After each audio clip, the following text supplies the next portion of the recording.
¡Wow, qué recibimiento! Bueno, hola a todos, muchas gracias por venir. Me llamo Ramón Chener y me gustaría para empezar explicaros una pequeña cosita que creo que a lo mejor puede ser inspiradora. Hay muchas personas que intentan perseguir un sueño. Muchas personas que no saben cuál es su sueño. Hay otras que sí lo saben, o llega un momento en que consiguen saberlo. Y van detrás de ese sueño, detrás de esa idea, para intentar atraparla. A mí en la vida me ha pasado exactamente al contrario. Yo soy un tipo con suerte, con mucha suerte. Cuando tenía 6 años, mi mamá me apuntó al conservatorio. Porque la ilusión de mi mamá es que mis hermanas y yo tocáramos el piano, que fuéramos músicos. Porque a ella le hubiera gustado serlo. Y no pudo. Así que pensó, los niños que hagan música. Con 11 años decidí no ir nunca más al conservatorio. Decidí que era un rollo, que no podía más de estudiar las escalas y los estudios de Czerny. Así que me fui y dejé la música y todo lo que tiene que ver con el arte por primera vez en mi vida, con 11 años. Después, unos años más tarde, conocí a Victoria de Los Ángeles, la gran soprano.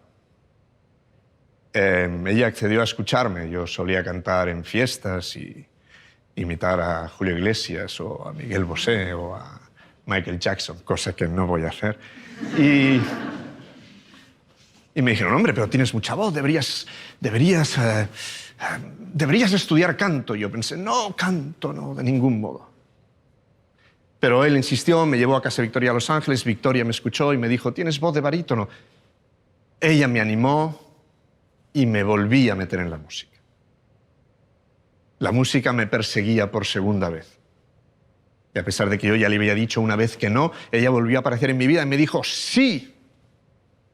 Y me encontré estudiando canto. Y me encontré otra vez delante del piano. Y me encontré otra vez haciendo solfeo y estudiando armonía. Y empecé a cantar. Y cuando llevaba unos cuantos años cantando, de barítono,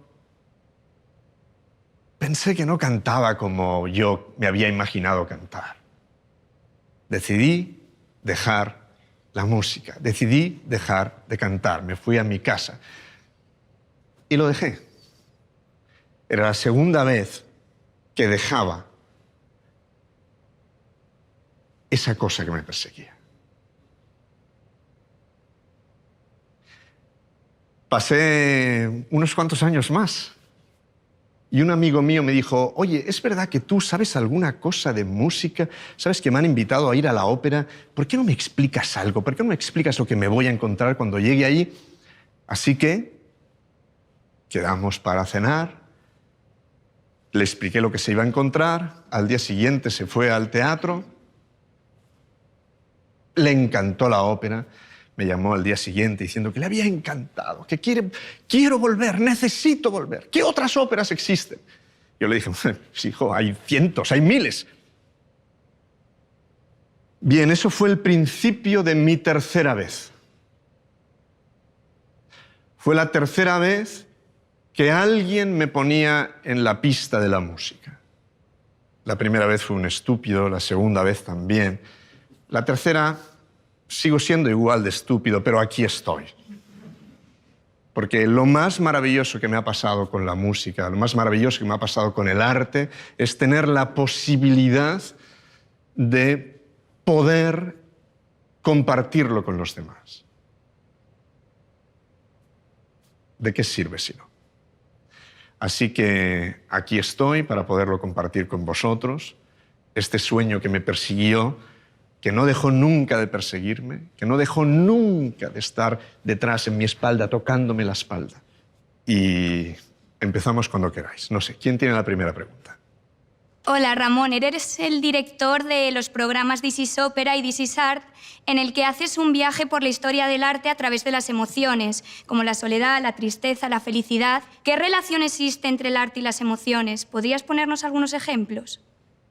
Podría ponerte millones de ejemplos sobre el arte y las emociones. Todo en el arte es emoción. Todo en la música es emoción. Cuando uno se encuentra frente a una obra de arte, uno está frente a Velázquez, frente a Goya, frente a Beethoven, puede estar delante de esa obra de arte de muchos modos. Y hay muchos niveles de lectura de esa obra de arte. El nivel 1, y el más elemental de todos, es el de la emoción, es el del sentimiento.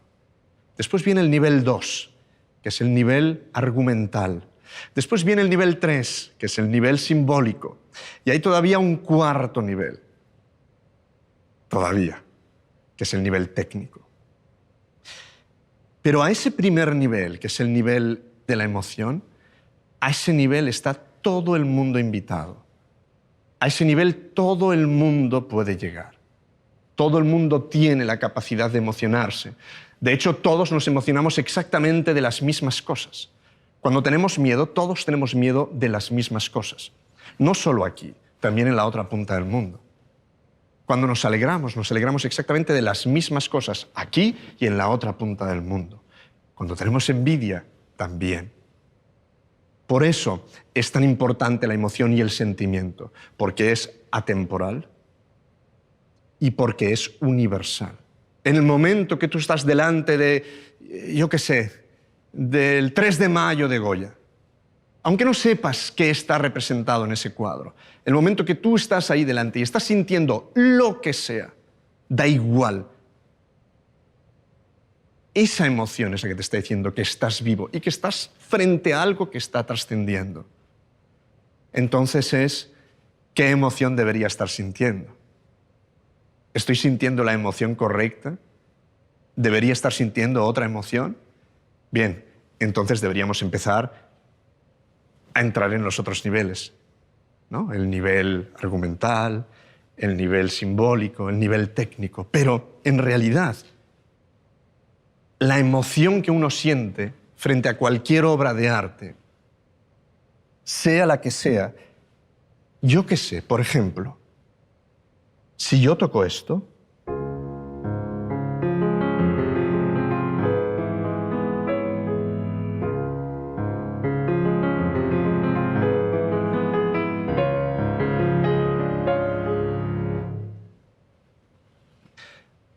¿podéis levantar la mano todos los que sabéis qué es esto que acabo de tocar? Ok. Ahora va a ser todavía más claro. Levantad la mano todos los que no sabéis lo que acabo de tocar. Bien, alta, sin miedo.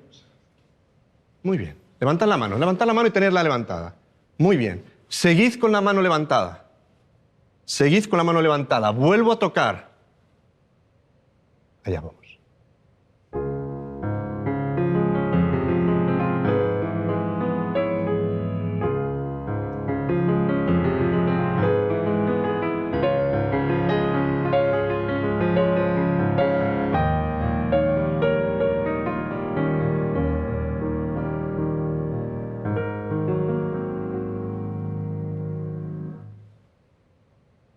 Un sentimiento, una emoción, ¿vale? Empiezas tú. ¿Qué sentimiento te despierta? A mí, tristeza. Una palabra, tristeza. Sigues tú al lado. Romanticismo. Romanticismo. Sigues tú. Melancolía. Melancolía. ¿Tú también tenías levantada la mano? Sí, para mí ternura. ¿Hay alguien de los que habéis levantado la mano que esta música le sugiera ansiedad, miedo, angustia? Es decir, no sabéis lo que es. No sabéis ni siquiera de qué compositor es, ni por qué lo escribió, pero aún así, sin tener ni idea, los 4 sentimientos que habéis dicho se adecúan, menos el del romanticismo, se adecúan bastante a la intención del autor. ¿Qué significa eso? Significa que todos tenemos la capacidad de sentir melancolía, de sentir tristeza, de sentir romanticismo incluso. ¿Sí? Si toco otra cosa,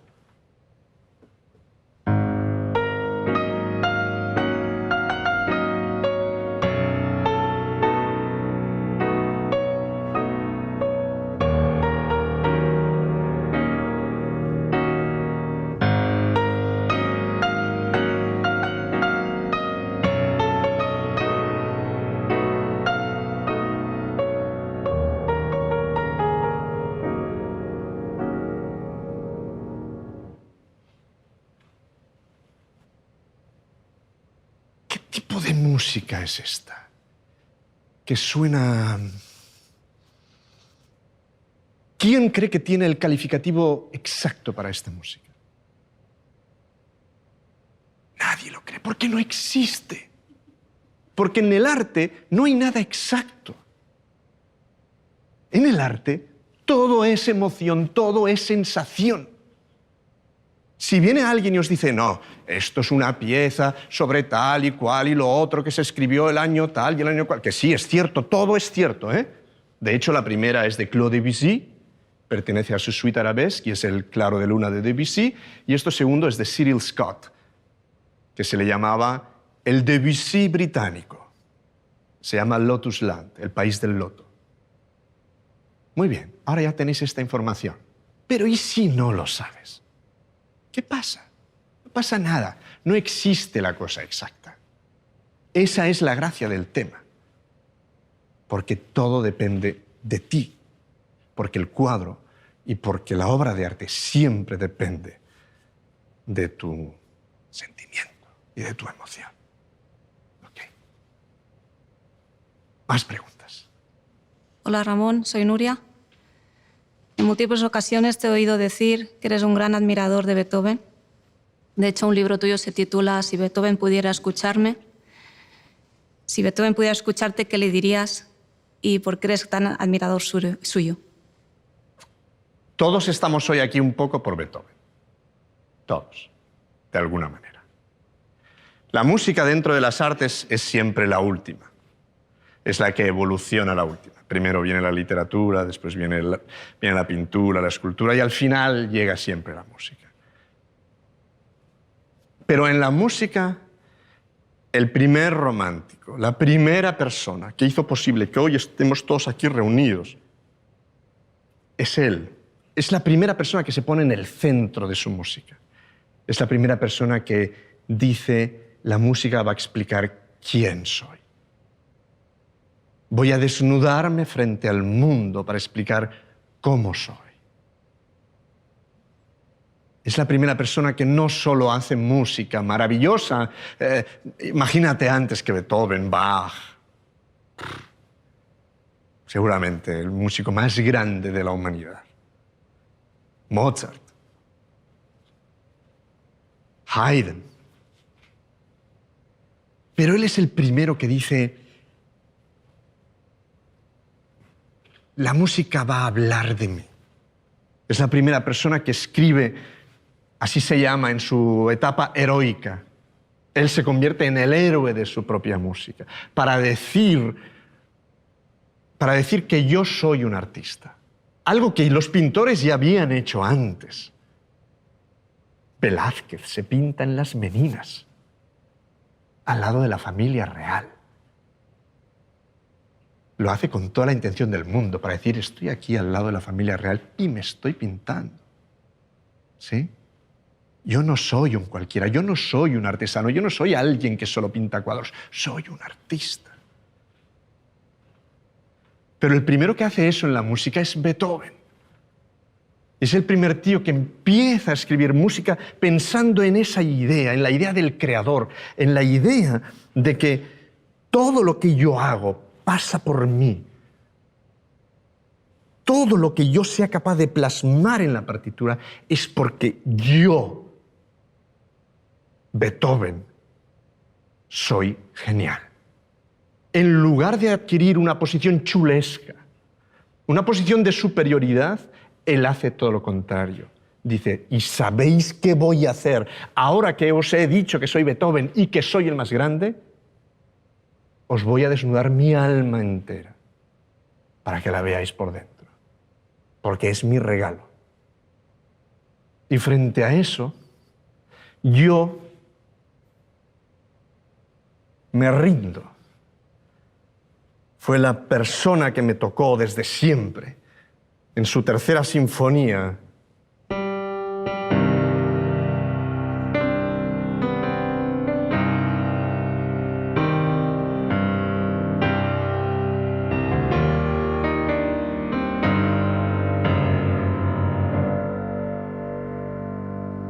La sinfonía heroica, es el segundo movimiento. Es el entierro, la marcha fúnebre, el momento de pensar en un gran hombre. Y después escribe la quinta sinfonía. No haría falta ni que siguiera, ¿verdad?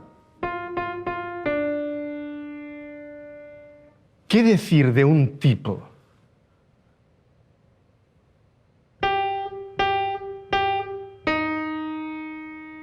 ¿Qué decir de un tipo que es capaz de desnudar su alma entera, de mostrar al mundo lo inmenso que es con 4 notas, que son siempre las mismas? Ta ta ta tan, ta ta ta tan, ta ta ta tan, ta ta ta tan, ta ta ta tan. ¿Sí? 1, 2, 3, 4, 1, 2, 3, 4, 1, 2, 3, 4, 1, 2, 3, 4, 1, 2, 3, 4, 1, 2, 3, 4, 1, 2, 3, 4, 1, 2, 3, 4, 4 notas. Y después un día se levanta y hace la séptima sinfonía. Con este acorde de la.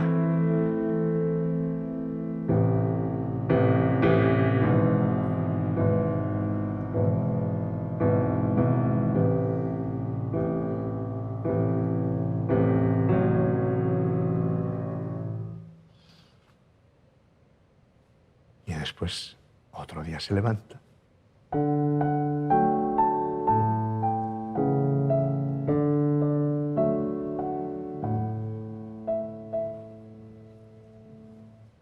Desde la marcha fúnebre de la tercera sinfonía hasta el himno de la alegría de la novena sinfonía, está toda nuestra vida. Que no la suya, que también, sino toda la nuestra. Para decirnos desde el principio hasta el final cómo somos. Es el hombre que es capaz, mejor que nadie, de explicar quiénes somos y por qué somos como somos. Y lo hace sin ninguna pretensión, siendo sordo.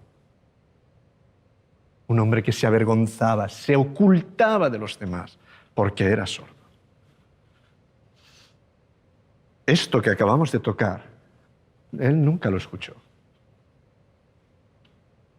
Pensad un momento en esto.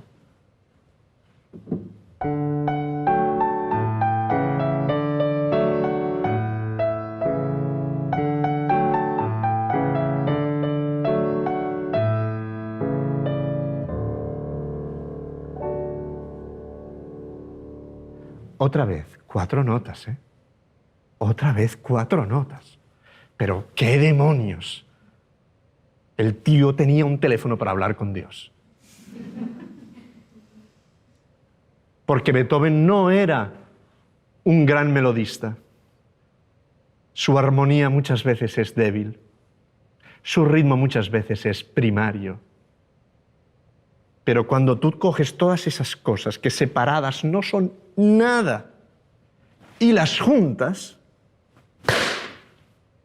milagro. Pensad en esto de la séptima sinfonía.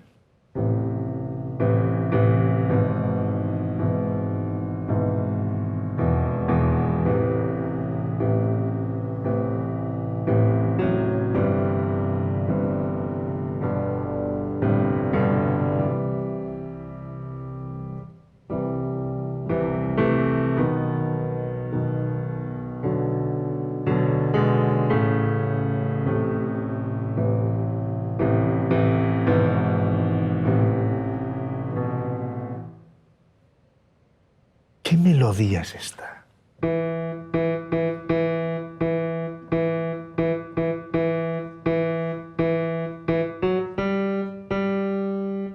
¿Qué melodía es esta? Pero,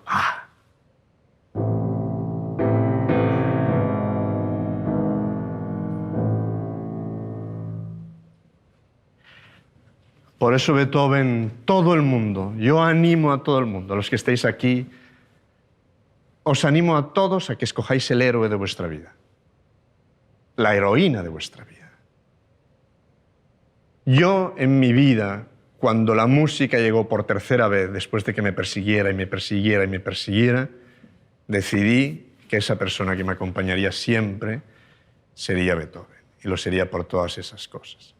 Por ser el primer artista, por ser el primer músico con conciencia de artista, por ser el primer músico que dijo, habrá 1000 príncipes, pero Beethoven solo hay uno. ¿Y sabes qué? Soy yo. Él, quiero decir. Ok. Hola, Ramón. Tú dices que el fenómeno fan no lo inventaron los Beatles. ¿Nos puedes explicar por qué? Bueno, sabéis que existe esa palabra de Beatlemania, ¿no? Beatlemanía, dijéramos. Y todo el mundo piensa que es un invento de cuando en los años 60 los Beatles provocaban aquella histeria colectiva. Existe una idea que era la idea de Nietzsche, la idea del eterno retorno. Todo vuelve. Todo lo que pasa ya ha pasado. Todo lo que está pasando volverá a pasar. Siempre, siempre, siempre, siempre, siempre. El Times publicó Beatlemania, como si hubiera sido el gran invento del siglo. Pero la cuestión es que el fenómeno fan es una cosa de mucho antes. Y la primera persona que acuñó eso de Beatlemania fue un poeta alemán del siglo XIX que se llamaba Heinrich Heine. Y él lo acuñó con otro artista, con Franz Liszt. Y acuñó una frase o una palabra que era Lisztomanía. Lisztomanía. Para explicar exactamente lo mismo que pretendía explicar el señor del Times. Y es que la gente se volvía loca cuando los Beatles tocaban. La gente se volvía loca cuando Liszt tocaba. La gente no estaba sentada ordenadamente y a ver qué va a tocar y qué va a dejar de tocar y cuando terminaba... No, la gente chillaba, se volvía loca. Las mujeres le tiraban su ropa interior. ¿Sí? Llevaban imágenes suyas en camafeos, en broches. Iban con tijeras detrás suyo por la calle para recortar un trozo de su chaqueta, para cortarle un mechón de su cabello. Cuando terminaba de tocar, el piano con el que él tocaba era destruido prácticamente por las fans. El piano es así en gran medida gracias a Liszt. Aquí dentro, el piano, después cuando terminemos, venís aquí, ¿lo veis? Hay una cosa que se llama la lira. Es un armazón que lo que hace es mantener las cuerdas en tensión. Antes de Liszt no existía la lira. Y Liszt tocaba con tal pasión, con tal arrebato, que cuando llegaba a la media parte le tenían que cambiar el piano porque ya se lo había cargado. Sí, porque él tocaba, ¿eh?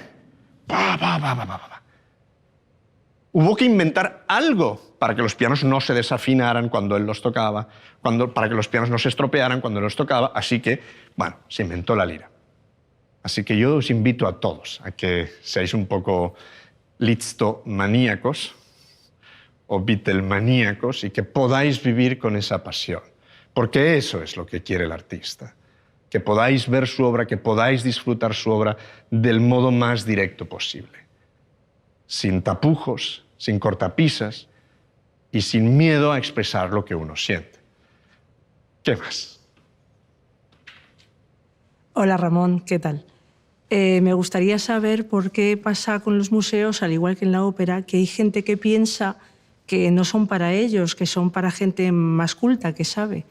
Y me gustaría saber qué les dirías a estas personas para invitarles a asistir a estos museos. Gracias. Bueno, es el miedo al fracaso, creo yo. El miedo a no ser suficientemente bueno. El miedo es paralizante. No nos deja hacer las cosas. Nos paraliza y nos tiene en casa sin movernos. Pero cuando uno entiende que, como hemos dicho al principio, existen 4 niveles de lectura de una obra de arte y que al primer nivel todo el mundo puede llegar, Bueno, de hecho, todo el mundo puede llegar hasta el nivel 4, ¿eh? Pero es decir, sin hacer nada, puedes llegar al primer nivel sin ningún tipo de problema. Es decir, saliendo de casa, yéndote al museo, yéndote a la ópera, yéndote al concierto, viéndote a la exposición que sea, te sientas, te lo miras, te lo escuchas y te emocionas. Si puedes liberarte de ese miedo a fracasar, entonces yo creo que hemos ganado muchísimo. Pero esto es un poco lo que le pasó a Rachmaninoff, por ejemplo. Sergei Rachmaninoff escribió su primera sinfonía y la crítica le pegó unos palos bestiales. Le dieron tanta caña que el hombre dijo, no voy a componer música nunca más. Pero un día conoció al doctor Dahl. Y el doctor Dahl, que hacía hipnosis y psicoterapia y cosas así, le convenció para hacer una terapia con él. Porque él estaba paralizado por el miedo. Estaba paralizado por el miedo al fracaso, a volver a fracasar. Así que se fue con el doctor Dahl y estuvo durante 3 meses haciendo hipnosis, haciendo historias con él. Hay que decir que Rachmaninoff también iba muy a gusto a casa del doctor Dahl porque el doctor Dahl tenía una hija que estaba muy bien. Pero, más allá de todo esto, después de los 3 meses, escribió su segundo concierto para piano y orquesta, que es una obra estratosférica, y se la dedicó al doctor Dahl. Arriba pone, a mi querido doctor Dahl. Pero él logró quitarse el miedo al fracaso. Porque no existe el miedo al fracaso. El único fracaso es quedarse en casa. El único fracaso es no intentarlo. El único fracaso es no ir. Porque si vas, es imposible que fracases. Es que es imposible. Porque tú te vas al Prado, te vas al Thyssen, te vas al Reina Sofía, te vas al Teatro Real, te vas a donde sea. Es imposible que fracases. Imposible. Porque todo el mundo tiene la capacidad de emocionarse. Así que el fracaso o el miedo debería ser quedarse en casa. Así que nadie se quede en casa, que todo el mundo salga corriendo al teatro, al museo. Y vas entrando en otro mundo, en otro mundo, en otro mundo, en otro mundo. Y mola mucho, ¿eh? Que te pase eso. Mola mucho. Hola Ramón, soy María. En el cole la profe de plástica nos ha hablado de que hay personas que al ver una obra de arte se emocionan tanto que se ponen a llorar. ¿De verdad es posible que al ver un cuadro o una escultura alguien pueda llorar o desmayarse? Bueno, esto es lo que se conoce como el síndrome de Stendhal, que era un escritor francés. Y lo podemos explicar. Pero antes de explicar eso, yo te devuelvo la pregunta a ti. Y es, cuando la profesora te dijo esto, ¿tú qué pensaste? ¿La profesora está como una cabra? No. ¿O pensaste, tal vez tenga razón? ¿Pensaste que algún día te podría pasar esto o que nunca te va a pasar? Pues no sé. Depende de las circunstancias que haya o de lo que ese cuadro sea para ti, porque a lo mejor es algo que has vivido o que has visto algo próximo, que acabas de pasar por el sitio y puede que te dé un lapsus y te... Es que no sé para qué me traen a mí a explicar las cosas. ¿Qué cierto es lo que acabas de decir? ¿Cuán cierto es lo que acabas de decir? Y tenía que ver con las emociones que estábamos hablando antes, ¿verdad? Bien, Stendhal era un escritor francés, se llamaba Henri Beyle, y era un italianista, le encantaba todo lo italiano, hizo muchos viajes por Italia. Él vivió su vida bastante románticamente, se fue a viajar por Italia después de sus despechos amorosos. Así que se fue por Milán y por Roma y por Florencia. Él cuando llegó a Florencia entró en la Basílica della Santa Croce, que está en la plaza, que se llama así también, la Piazza della Santa Croce. Y él escribió, porque él escribía todo, de hecho, en sus libros de viajes, escribió que al salir de la basílica estaba tan emocionado, estaba tan conmocionado, que el corazón le latía con una fuerza inusual y que apenas se podía mantener en pie, de la emoción que le había causado ver tantísima belleza junta. Pero el síndrome de Stendhal es eso. Hoy en día se define como una especie de patología o como una especie de nombre para todas esas personas que tienen esa capacidad. Y hay personas que son capaces de emocionarse ante cualquier cosa, de sentir, de llorar, de reír, de desvivir. Y después hay otras personas que son capaces de desvivirse un poco menos, otras un poco menos, otras un poco menos. Y hay personas también que les cuesta más y que a lo mejor están frente a alguna cosa muy bella y que por lo que sea, pues frente a la misma obra de arte, pues no son capaces de llegar al nivel de emoción que pueda tener otra persona. Así que frente a una música bonita, que creo que esta es bonita,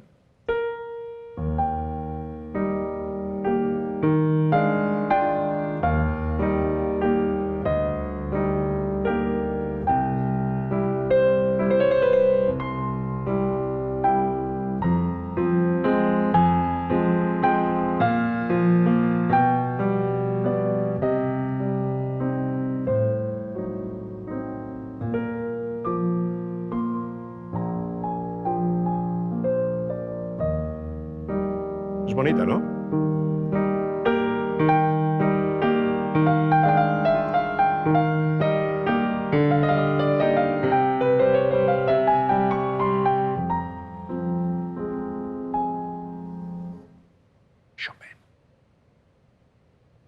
Chopin sería una de esas personas que estaría sufriendo el síndrome de Stendhal constantemente.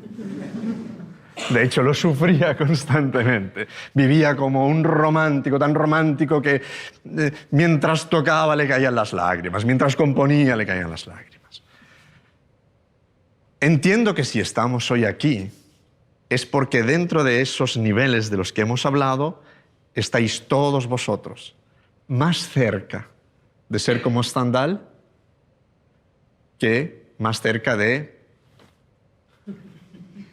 No oigo nada, no me pasa nada. Aún así, a todo el mundo le pasa algo. Te prometo que incluso la persona que a lo mejor tiene la sensibilidad un poco menos a flor de piel, incluso esa persona, ante esta música, le pasa alguna cosa. Así que adelante con el síndrome de Stendhal para todos. Más preguntas. Hola Ramón, soy David. Yo quería que hicieras una reflexión sobre cuáles son las fronteras del arte, sobre todo con la ruptura de reglas, ¿no? ¿Qué es arte? ¿Qué no es arte? Si puede el arte ser feo, puede el arte transitar lejos de la belleza, y que hicieras una reflexión sobre ese tema. Wow. Bueno, esto daría para una respuesta infinita, creo yo. Voy a ver si soy capaz de explicarme. Porque mi profesor de Historia del Arte pasó la primera clase intentando explicar esto y no lo consiguió. ¿Qué es arte? ¿Hasta dónde es arte y hasta dónde no es arte? ¿El arte tiene que estar ligado a la idea de belleza? Aquí habría otra discusión, que sería la discusión de la evolución de las ideas estéticas. Eso sería otro tema. Pero empecemos a lo mejor por el arte abstracto. Tal vez sea un comienzo donde podamos tú y yo tener un punto de partida común, y todos nosotros. Está claro que si estamos frente a la rendición de Breda de Velázquez, todos entendemos que es una obra de arte. Tenemos entonces que contestar una pregunta previa, que es ¿por qué la rendición de Breda de Velázquez es una obra de arte? ¿Por qué frente al nocturno que acabo de tocar de Chopin todos tenemos claro que es una obra de arte? ¿Por qué, si estamos frente a la composición número 7 de Kandinsky, o frente al tríptico de La esperanza de un condenado a muerte de Miró, o frente a una música atonal, empezamos a tener dudas de que eso sea arte? Estuve hace pocos meses con una historiadora del arte inglesa en Londres que se llama Susie Hodge. Ella ha escrito un libro maravilloso que es Mi hijo también puede hacerlo. A todos nos encanta ver, ella me decía, technical skills. A todos nos encanta ver la técnica. Y claro, hablando de técnica, Velázquez es Dios. Y estamos frente a Velázquez y no hay más mundo, porque dices, evidentemente, qué grande era Velázquez. Estás frente a Chopin y dices, evidentemente, qué grande era Chopin. Pero, no, esto también lo podría hacer yo. Pero tú no lo has hecho. Lo ha hecho Kandinsky. Tú no lo has hecho. Lo ha hecho Piet Mondrian.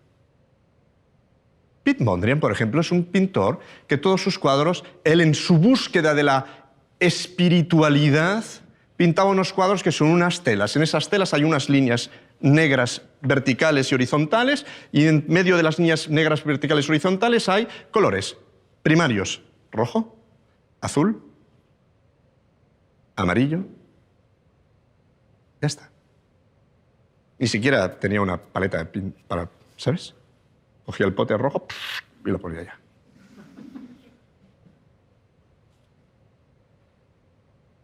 Pero en cambio hoy estamos aquí, han pasado muchos años y estamos hablando de Piet Mondrian.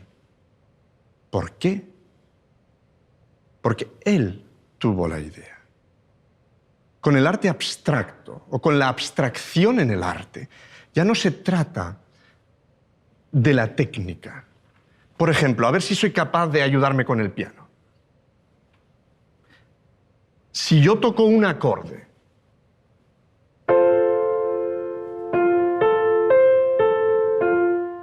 es un acorde totalmente consonante de fa mayor. A todos nos suena bien, a todos nos suena consonante, a todos nos suena a música agradable para el oído. Pero si yo cambio este acorde por este, aquí empieza el arte abstracto. Arte figurativo, arte abstracto.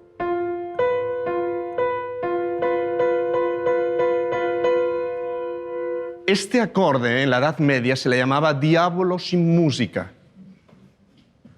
El diablo estaba dentro de este acorde. Así que no se podía usar. ¿Por qué? Porque sonaba mal, suena disonante. Y como suena disonante, no suena consonante, entonces no se puede tocar. Pero hay un momento en que alguien piensa que para expresar lo que tiene dentro, para poder decir lo que tiene dentro, ya no le basta con ser un genio pintando, ya no le basta con ser un genio componiendo música. Necesita otras cosas. Pensad en Goya, por ejemplo. Todo el mundo entiende que Goya es un grandísimo pintor. Goya es el primer tío, es el primer vanguardista del mundo. Es el primer tío que no pinta lo que ves, es el primer tío que pinta lo que está dentro tuyo. Y hace las pinturas negras. Hombre, las pinturas negras son muy feas, ¿eh? Pero, ¡guau! ¡Guau! Dos viejos comiendo sopa. No es agradable de ver. El aquelarre no es agradable de ver, pero en cambio nos abruma. ¿Por qué? Porque técnicamente es brillante. Y todos entendemos que técnicamente es alucinante. En cuanto todos pensamos que técnicamente yo también lo podría hacer, esto. Pero hay unos que lo han hecho y hay otros que no lo han hecho. Y los que lo han hecho y son capaces de perdurar en el tiempo y son capaces de que nosotros hoy en día sigamos hablando de ellos, entonces sí es arte. Después hay un paso más allá de lo que tú me has dicho. Arte abstracto. Y después viene el arte, que es todavía una vuelta más de tuerca, que es el arte conceptual. Un día viene un señor, Marcel Duchamp, coge un urinario, lo pone al revés y dice, voilà, una fuente. Lo pone allá. Sí, da risa. pero es el concepto del arte. Ya no hace falta ser técnicamente perfecto, hace falta tener una idea. Hay un premio súper prestigioso de arte que se llama el premio Turner. Hace unos años lo ganó una artista británica que se llama Tracey Emin, con una obra que se llama My Bed. La obra consiste en su cama, la cama en la que ella duerme, está puesta allí, con las sábanas de seda, o sea, tal como está la cama cuando ella se levanta. No es una persona ordenada, ¿eh? Está puesta con las sábanas, con sus cosas, sus pantuflas, sus no sé qué, sus pastillas, sus historias, o sea, es eso. Premio Turner de Arte Contemporáneo. Es la idea, es el concepto, es lo que podrá perdurar. Así que si dentro de 10 años, de 15, de 20, de 30, de 40, de 50, hay alguien aquí como yo hablando de Tracey Emin y My Bed, entonces sí era arte. Porque de algo ha servido para que podamos reflexionar. Pensad también en la música. Pensad en Strauss. En Strauss, cuando escribió Electra. Electra es esa mujer que tiene el sentido de la venganza. Quiere vengar la muerte de su padre, Agamenón. Está enfadada, muy enfadada. ¿Qué música puede tener una persona que está muy enfadada si tú eres un músico de principio del siglo XX y necesitas describir a esa persona que está deseosa de la venganza? ¿Qué le haces? ¿Música?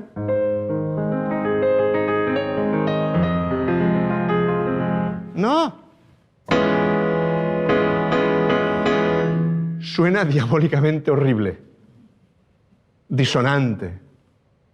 De hecho, hay 2 tonalidades ahí.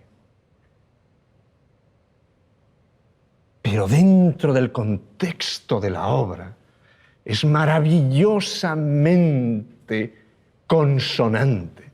Porque cuando la estás viendo a ella y ella de golpe aparece en escena y suena... ¡Wow! Se abre un universo. Cuando tú vas a ver el ballet Petrushka de Stravinsky, Petrushka también es un personaje complicado. ¿Qué música tiene Petrushka? Esta. Acorde Petrushka.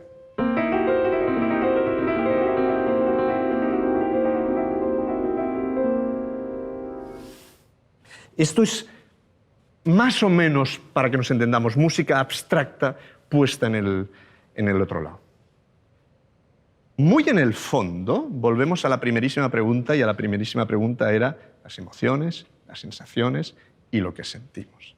Porque a veces hay cosas que nos golpean tan fuerte que no somos capaces de darnos cuenta que nosotros estamos rechazando eso que nos golpea tan fuerte. Pensad en Turandot. Turandot es una música que a todo el mundo le encanta, ¿no? Es un dorma y todo aquello. ¿Bien? ¿Cómo empieza Turandot? Turandot.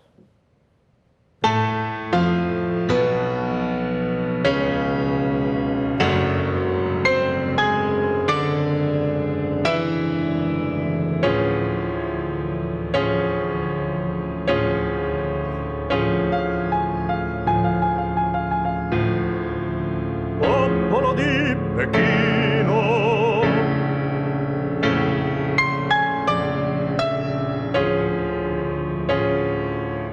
Esto es tremendamente disonante, ¿eh?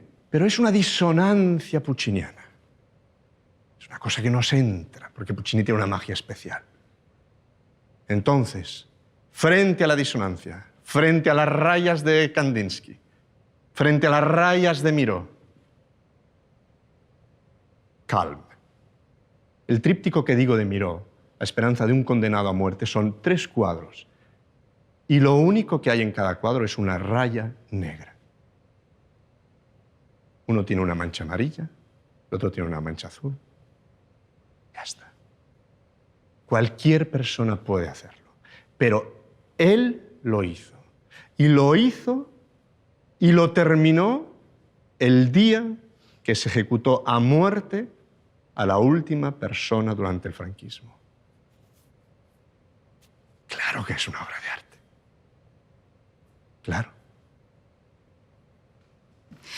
Hola Ramón, yo soy Marta. A ver, una de las emociones es el dolor. Yo soy una fanática de Frida Kahlo y ella fue una mujer que, bueno, como todos sabemos, sufrió muchísimo. Pero bueno, supo convertir ese sufrimiento, ese dolor en arte. No sé si nos puedes hablar un poco de ella. Frida Kahlo. Claro, cómo no. Es tan fácil empatizar con el dolor. Y Frida Kahlo representa, yo creo que nos gusta tanto porque representa nuestro ideal romántico de pensar que el artista escribe o se expresa de acuerdo a lo que le está pasando. Siente dolor y ese dolor se traslada a su pintura. Esos cuadros típicos de Frida con la columna o con las flechas clavadas.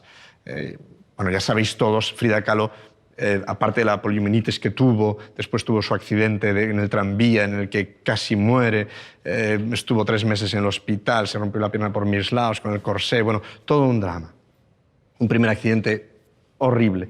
Pero ella misma decía, he tenido 2 accidentes en la vida. El primero fue el accidente del tranvía y el segundo accidente que tuve fue conocer a Diego Rivera. Y ese fue un accidente gravísimo. Porque ella le quiso tanto. Incluso cuando ella decidió serle infiel, igual que él le estaba siendo a ella, para intentar liberar su dolor, no pudo liberarse nunca ese dolor. Entonces, cuando nosotros estamos frente a un artista que siente ese dolor y que nosotros vemos ese dolor en su obra, entonces inmediatamente empatizamos. Y eso es lo que nos pasa con Frida, y por eso es tan potente su obra, porque enseguida nos vemos, ¿cómo decirlo?, nos vemos identificados en ella. Pero me gustaría poner otros ejemplos de relación del dolor o de relación del artista con su obra de acuerdo al sentimiento que está sintiendo. Está claro que el sentimiento vital de Frida es dolor. Una mujer postrada en una cama, que lo primero que hace es pintarse. Cuando ella empezó a pintar, pintándose el corsé, pintándose el yeso, pintando mariposas en su yeso, ¿sí? Porque no se podía mover de la cama. Que tenía un espejo arriba y miraba arriba para pintarse. Tumbada en la cama, sin moverse. Pensemos, por ejemplo, en Rembrandt. También sufrió mucho, también tuvo muchísimo dolor. Rembrandt, por ejemplo, tuvo 3 hijos y murieron los 3 hijos. En el cuarto, ¿sí?, que fue el único que sobrevivió, después de que ese niño sobreviviera el cuarto, su mujer, Saskia, que él la amaba también con locura, también murió. O sea que se quedó él solo con su 4.º hijo. Y ahí sí, cuando uno ve a Rembrandt y ve las pinturas de Rembrandt, es como ver a Frida Kahlo. También se ve todo, porque él también se desnuda y nos deja ver todo lo que le pasa. Entonces, empatizamos directamente con Rembrandt. Porque nosotros tenemos una visión romántica del arte, o lo de que debería ser el arte. Y es lo que nos gusta creer. Pero no siempre es así.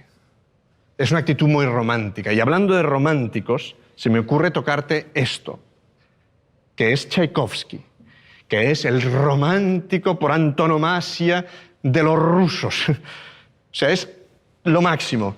Él que pasó, sufrió muchísimo, perdón, me levanto, me siento, pero él que pasó su vida entera homosexual, en una Rusia donde está perseguido ser homosexual, pasó su vida con tremendos dolores en la cabeza.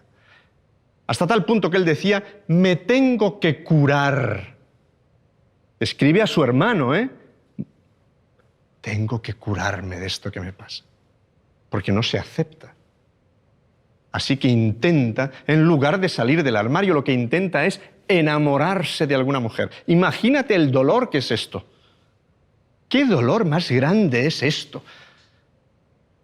Aún así, con el inmenso dolor que él tenía, se enamoró de una mujer que se llamaba Désirée Artaud. Era soprano, belga. Estaba de gira en San Petersburgo. Él la vio, se enamoró de ella. No se enamoró de ella. No sé, le pasó algo. Y naturalmente le escribió música para ella. Porque si eres un romántico, eres Tchaikovsky, te enamoras de, bueno, entre comillas, chati, te hago algo para ti, ¿no? Le escribió muchas cosas, pero le escribió esta cosa. A ver qué te parece. La escuchamos un momento y después la comentamos.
¿Qué tipo de amor es este?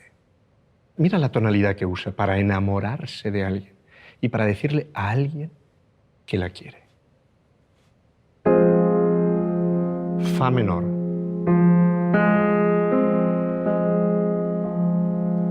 ¿No hubiera sido mejor? ¿No hubiera sido mejor enamorarse en fa mayor? Mira, mira, mira, mira. Mira, mira, mira, mira. Fa mayor. Escucha, ¿eh?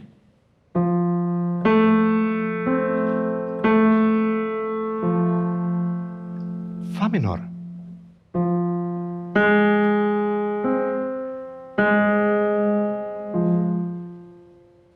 Incluso enamorándose, siente dolor. Se enamora con dolor. Porque se está enamorando de quien no se tiene que enamorar. Y está diciéndole a una mujer que la ama, pero no la ama. Está intentando encontrar a un hombre y encuentra a una mujer. Así que su música está llena de dolor, incluso en una declaración de amor. Por eso, y volviendo al principio de tu pregunta, vemos a Frida Kahlo, vemos la obra de Frida Kahlo y nos encanta. Porque nos sentimos vivos. Porque el dolor tiene la maravillosa cualidad de hacerte saber que estás vivo. Porque mientras hay vida, hay dolor. Mientras hay dolor, hay vida. Ya desde el principio, ya naces llorando, ¿eh? Ya naces llorando. Ya no te cuento el final. Así que Frida es genial. Hola Ramón, soy Paco. Acabas de hablar ahora de Frida Kahlo. Y tradicionalmente a la mujer siempre se ha hablado de ella como musa que inspiraba a grandes artistas. Pero ¿hay alguna que aparte de musa haya sido ella una gran artista? Hay infinidad. Ya sabéis que las musas eran 9 en la antigua Grecia. Hijas de Zeus. Nacieron en noches consecutivas. Y vivían en el monte Parnaso, en el templo de Apolo, que es el dios asociado a las artes. Pero es esa cosa de el hombre purificándose en la fuente Castalia e inspirándose o buscando la inspiración en una mujer. Es una hermosa idea, pero ha habido muchas mujeres que han sufrido ser musas. Muchísimas. muchísimas mujeres que merecerían que se hablara de ellas mucho más de lo que le hacemos, pero al final acabamos hablando siempre de las mismas personas. Así que me encanta poder tener la oportunidad de por lo menos comentar algunas de esas mujeres, de las muchas que se merecerían que estuviéramos aquí hablando de ellas. Musas que hayan sido artistas al mismo tiempo. Me gustaría más hablar de mujeres que han sido artistas, punto, pelota. Pero bueno, vamos a intentar hacer las dos cosas. Jeanne Bouterne, musa de Modigliani. Modigliani la conoció a ella en una academia de pintura. Y ella pintaba muy bien. ¿Qué fue de Jeanne Bouterne? Se defenestró. Se tiró por una ventana, consumida por el amor tóxico de Modigliani, por la miseria, por la pobreza, por la psicosis. Una gran artista que se perdió. Camille Claudel. Camille Claudel, musa primero de Auguste Rodin y después de Debussy. Extraordinaria escultora. Su obra, La Ola, es una escultura maravillosa que explica un montón de cosas sobre ella. Pero ni Rodin ni Debussy la valoraron como artista, la usaron, entre comillas, como musa. Y ella se consumió, acabó en la locura. No fue nadie a su entierro. Nadie.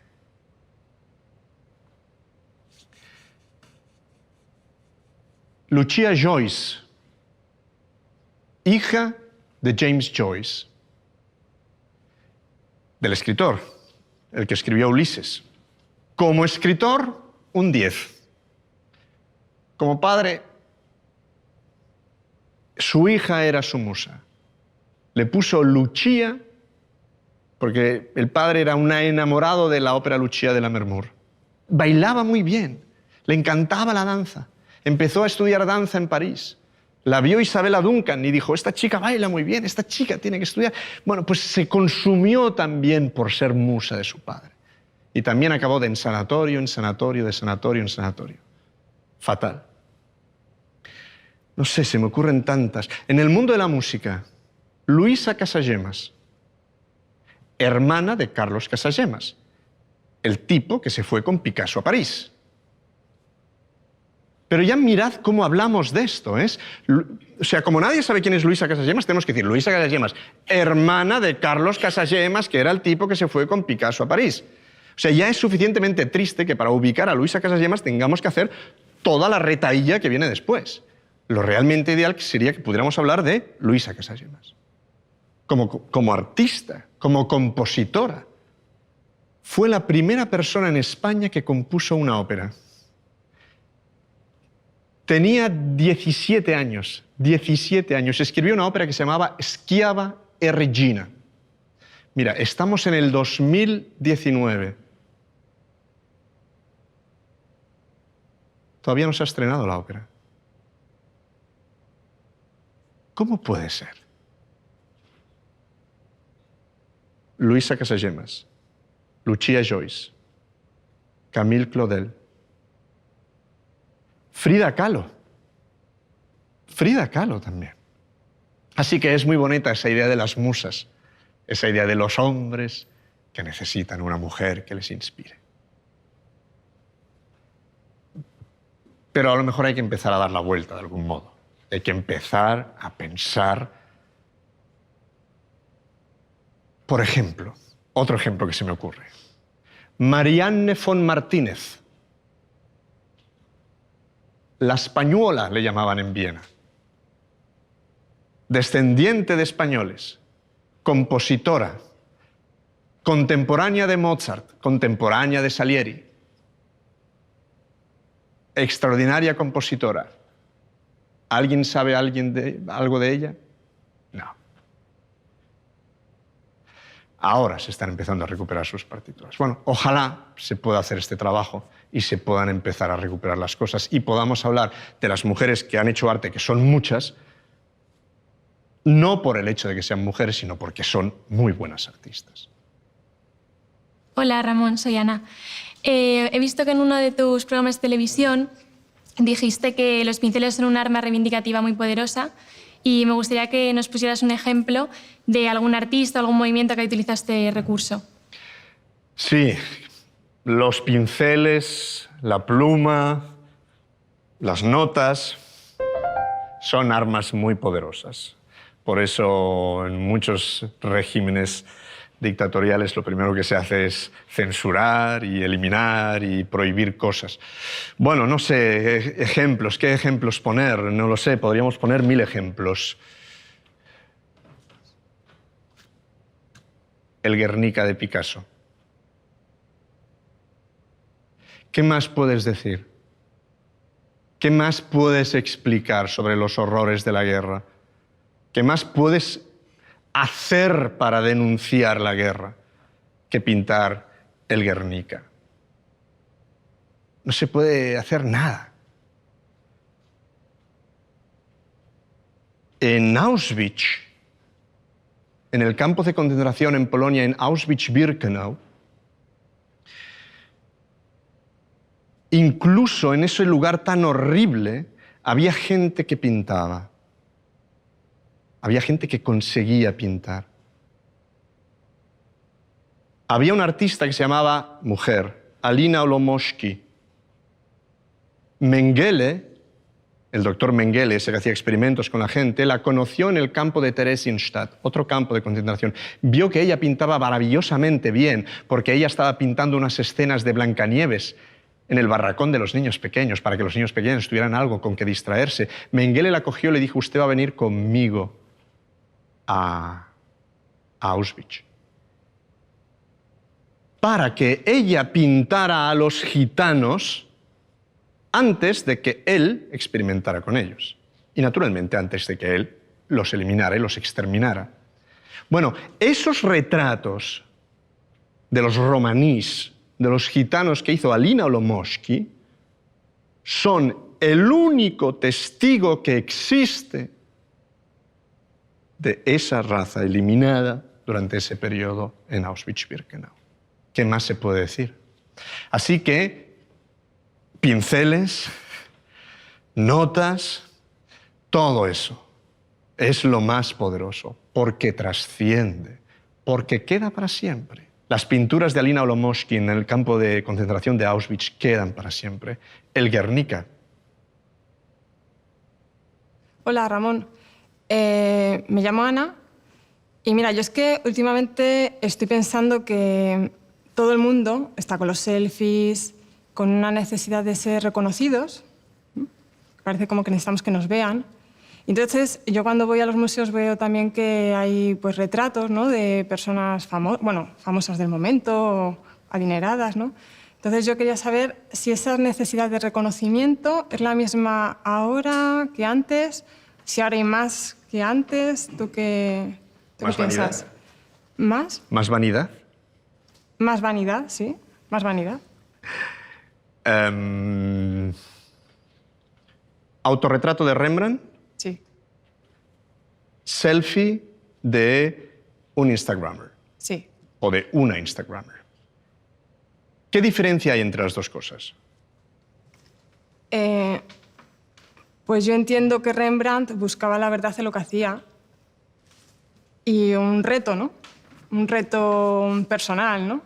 ¿Y el Instagrammer? Pues una necesidad de ser conocido, de comunicación. Puede ser más que te admiren, ¿no? Que gustes, no sé. Nadie se libra de la vanidad. Nadie. Es goloso. La cuestión es, ¿por qué se autorretrata Rembrandt? ¿Por qué se autorretrata Da Vinci? ¿Por qué se autorretrata Dürer, Durero? ¿Por qué se hacen selfies la gente? ¿Cuál es la diferencia entre las dos cosas? La diferencia, creo yo, está otra vez en el arte. Y el arte es que cuando Da Vinci se autorretrata, no lo hace para que sepamos cuál es su aspecto. Cuando él se autorretrata y tiene la vanidad de autorretratarse, lo hace porque él quiere que nosotros veamos cómo es él por dentro. ¿Sí? Cuando Rembrandt se autorretrata, y se autorretrató varias veces, y tú ves los distintos autorretratos de Rembrandt, vas viendo no cómo él se va haciendo viejo, que también, pero eso es anecdótico. Lo que vas viendo es qué hombre es él, cómo es él por dentro, qué ha hecho él en su vida, qué ha conseguido, cuánto dolor está sintiendo o está dejando de sentir. Selfie de Instagrammer. No quiero ofender a nadie. Lo único importante es lo exterior. ¿Dónde me he hecho la foto? La camisa que llevo, el pintalabios que me he puesto, si me he peinado o no me he peinado, si el sol está más bajo o está más arriba, si me han hecho un contrapicado o un picado. Lo importante en el selfie es lo que no es importante. Lo que debería ser anecdótico se convierte en importante y lo que debería ser importante simplemente no existe. Por eso no es ninguna obra de arte, por muy bien hecha que esté la foto.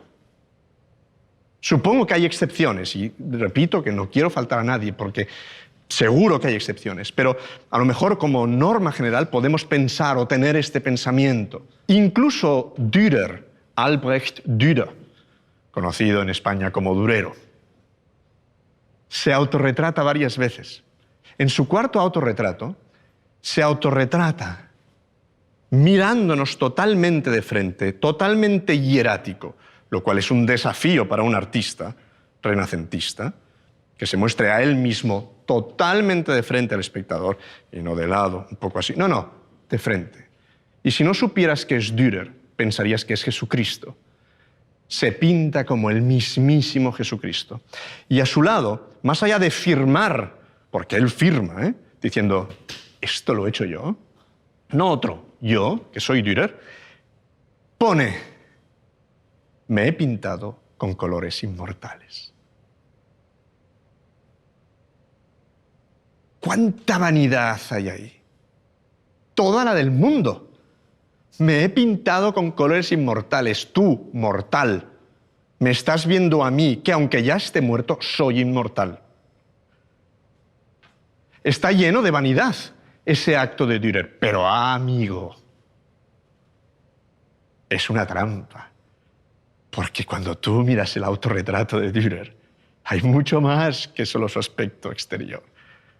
Porque te das cuenta que cuando él dice me he pintado con colores inmortales, no se está refiriendo a su aspecto como si fuera el mismísimo Mesías. Se está refiriendo a que él por dentro es un artista que trasciende. Hola Ramón, soy Mónica. Mis hijas ya sienten pasión por la música, pero me gustaría que los demás niños también fueran capaces de sentirlo. Seguro que tienes alguna historia que les pueda conducir hacia esa pasión que es irrefrenable una vez que la desarrollan. Esta es seguramente la pregunta más difícil de todas. Es una pregunta muy recurrente, es una pregunta que me hacen mucho y es una pregunta sobre la cual todavía no he encontrado la respuesta. Solo he encontrado pistas. Todos los padres, yo también lo soy, muchas veces sufrimos una cosa que se llama el síndrome de Frankenstein. A todos nos gustaría que nuestros hijos fueran como nosotros hemos pensado que tienen que ser. Ya sé que todo el mundo me dirá, no, yo a mi hijo será lo que él quiera. No, sobre todo lo que él quiera, que sea feliz, que haga lo que quiera. Sí, seguro. Y tú estás embarazada y seguro estás pensando. Pero pasa una cosa, y es así. De golpe, tú estás con esa idea, no, mi hijo que sea lo que él quiera, que sea lo que sea, que lo que él quiera. Pero un día viene y te dice, voy a hacer X. Y tú, a pesar de que quieres que él haga lo que él quiera, o que ella quiera, tú, de algún modo, en algún file de tu cerebro, tenías que él iba a hacer Y. Y entonces es, Wandala. Naturalmente, todos acabamos en la X para que el chico haga lo que quiera, pero todos tenemos algo de eso. Y todos tenemos esa inquietud que tú tienes, que también tenía mi mamá cuando me apuntó con 6 años al conservatorio, porque sobre todo el niño que estudie música. Yo creo que, y esto sí está probado, que todos los papás que atienden a sus hijos con la mayor de las curiosidades despiertan y siguen fomentando en ellos que sigan siendo curiosos. No sé si soy capaz de explicarme. Es decir, tú sales a la calle y vas con tu niño de 3 años. Cuando los niños tienen 3 años, o niñas, los niños pasan por la fase del por qué. Preguntan por qué. ¿Por qué esto? ¿Por qué esto? Mamá, ¿por qué no sé qué? Papá, ¿por qué no sé qué? Y tú estás hasta aquí. Puedes ir a ver al psicólogo, mi hijo me tiene... Y el psicólogo te dice, bueno, usted no se preocupe, esto pasa. La clave está en que no pase. La clave está en que eso no pase, que no deje de pasar. O sea, tú eres un niño pequeño y sales a la calle, y un día sales a la calle y ya puedes hablar y sales, y ves el cielo, y es azul. Pero tú no sabes que es azul. Y entonces le preguntas a tu mamá o a tu papá, mamá, ¿por qué es azul el cielo? Y tú dices, niño, ¿es azul? Ha sido azul siempre. Y el niño no le convence la respuesta. Pero claro, eres su autoridad.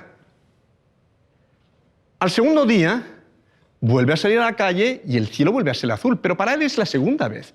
Y sale y pregunta, mamá, oye, ¿el cielo por qué vuelve a ser azul? Y tú le dices, niño, ayer ya te expliqué que es azul y punto. Al tercer día el niño no pregunta. Porque el niño da por sentado que el cielo es azul.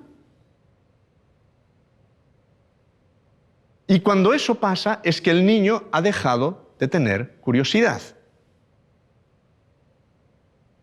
Así que a lo mejor lo que habría que hacer, a lo mejor, es decirle, mira hijo, no sé por qué es azul, pero vamos a intentar averiguarlo.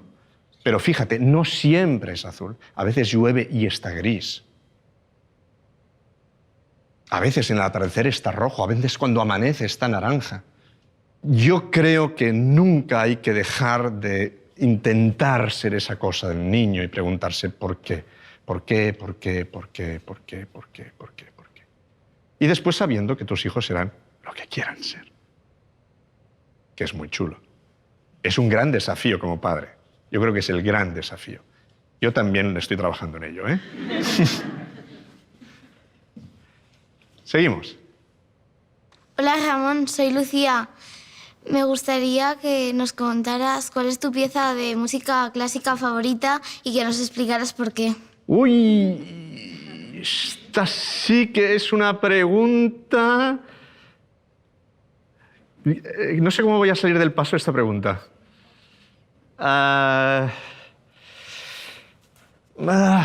Me siento, ¿eh? No sé si... Yo he venido con una mochila que está ahí, con mi mochila. No sé si... Eso. Gracias. Ahí está. Muchas gracias. A lo mejor la mochila sirve para contestarte. Abro y te lo enseño. Os lo enseño. Guardamos esto aquí atrás. Son 2 partituras. La primera es la partitura de Parsifal, de Richard Wagner. Me gustaría enseñarte una cosa. Aquí. Pone mi nombre y pone la fecha en que compré esta partitura. Pone Hamburgo, 9 de noviembre de 1991. Desde el 1 de noviembre de 1991, todos los días de mi vida, dentro de la mochila, está esta partitura. No está en casa con mis otras partituras. Está siempre en mi mochila.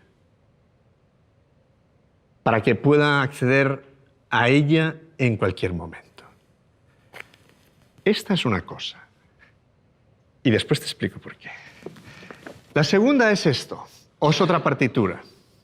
Lucia, como tú, di Lammermoor. ¿Por qué Lucia di Lammermoor? Intento explicar primero esto y después explico lo otro. Mi pieza, mi obra de arte favorita es la obra de arte de la que tengo que hablar ese día. La última conferencia que yo he dado es sobre esta ópera. Fue en Valencia hace apenas una semana y era sobre Lucia di Lammermoor. ¿Lucia di Lammermoor es mi ópera favorita? Seguramente no. Pero el día que yo hablo de ella, lo es. Y lo tiene que ser. Porque si yo no soy capaz que el día que yo hablo de Lucia di Lammermoor sea la ópera más maravillosa del mundo, más trascendental del mundo, más alucinante del mundo, la obra por la que yo daría la vida, entonces estaría traicionando a mi trabajo y a toda la gente que viene a verme o a toda la gente que tiene algún interés en lo que yo digo. Ahora bien, llevo Parsifal. ¿Por qué? Porque como he contado al principio,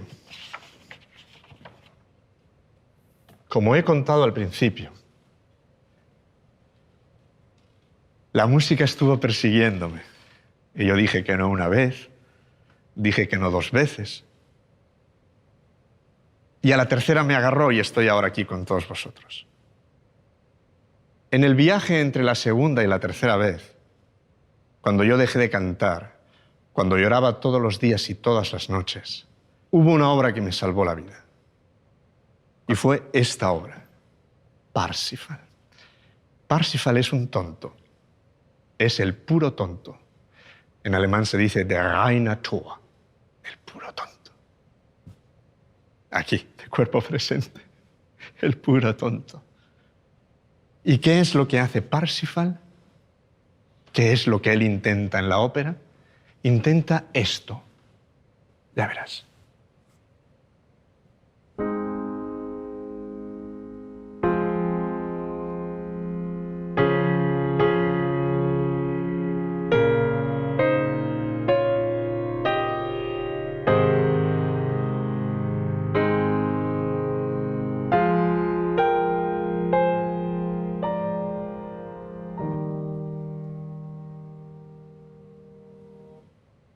Este es el leitmotiv del Santo Grial. Es como Wagner representa al Santo Grial. Parsifal es un tonto, alguien que no sabe quién es, alguien que no sabe cuál es su propósito en la vida. Y de golpe se encuentra buscando el Santo Grial. Es una metáfora. No existe un Santo Grial físico, claro. Pero sí existe el propósito que todos tenemos, el propósito de qué hacemos, por qué estamos. ¿Por qué estamos aquí? ¿Qué hacemos aquí? ¿Qué pasa? ¿Pasan los días y ya está? No, nos enamoramos, nos emocionamos con el arte. Y durante todo ese tiempo en el que yo no pude estar con la música,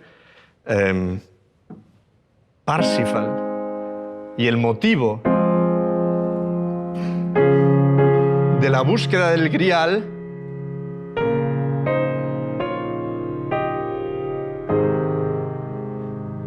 me estuvo acompañando todos los días. Y yo todos los días antes de irme a dormir escuchaba esto.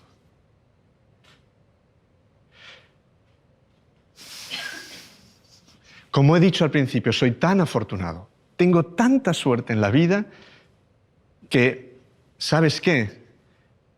Ni siquiera tuve que ir a buscar el Grial. El Grial me vino a buscar a mí. Así que no sé si es mi pieza de música clásica, como tú has dicho, favorita, pero sí es la pieza de música, estas notas que he tocado, exactamente estas notas, las que me salvaron la vida. Pero tal vez nos sirva a todos también para pensar en el grial, en el tuyo, y en el tuyo, y en el tuyo, en el de cada uno, en los que nos estén viendo ahora, en el grial, en el propósito, en el qué. Y el qué, que cada uno encuentra el suyo, a alguno le costará mucho encontrarlo, a otro le costará menos, uno dará con él enseguida, otro no dará con él nunca, pero da igual, aunque no des nunca con él, la simple búsqueda ya es un éxito. Lo que no puede ser es quedarse en casa. Eso es lo que no puede ser. Hay que salir a buscarlo, hay que ir al museo, hay que ir al teatro, hay que ir a la exposición. No existe el fracaso, solo existe el fracaso si te quedas en casa. Así que, aunque quede muy, y aunque quede muy de autoayuda, ¿qué demonios? No sé, que cada uno pueda encontrar el grial que le mueve, no solo a él, sino a todos los que están a su alrededor. Así que de verdad y de todo corazón os doy las gracias por haberme dejado pasar este ratito con vosotros, que me ha hecho inmensamente feliz y por ello os estoy tremendamente agradecido. Muchísimas gracias.